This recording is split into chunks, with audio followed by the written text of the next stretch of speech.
জনী হোৱা ধান্দাই কৰিব এইকাৰণে আমি এনেকুৱা এজনী নাৰ্ছ ঠিক কৰিছো যাতে আমাৰ ভতিজাটোৰ লগত কোনো ধৰণৰ খেলিমেলি নহয় এই ইনক খাব লাগিব ইয়াৰ এচিডি যিটো যেনিবা ইনক খাই পেলাই পৰা ইনকে দিছে পিছত যদি নাৰ্ছজনী লাগি থাকে তুমি কেনেকৈ কৰা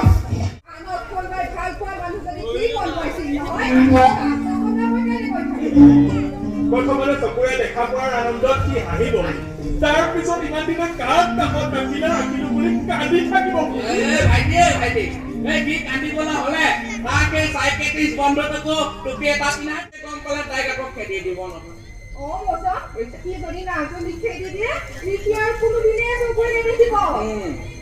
আমাৰ কেইজনী নাৰ্ছেহে ঠিক কৰিব পাৰিব আৰু তাই যদি তাক ট্ৰিটমেণ্ট নকৰে তেনেহলে আমাৰ ঋষিটো কেই জীৱন অন্ধ হৈ থাকিব লাগিব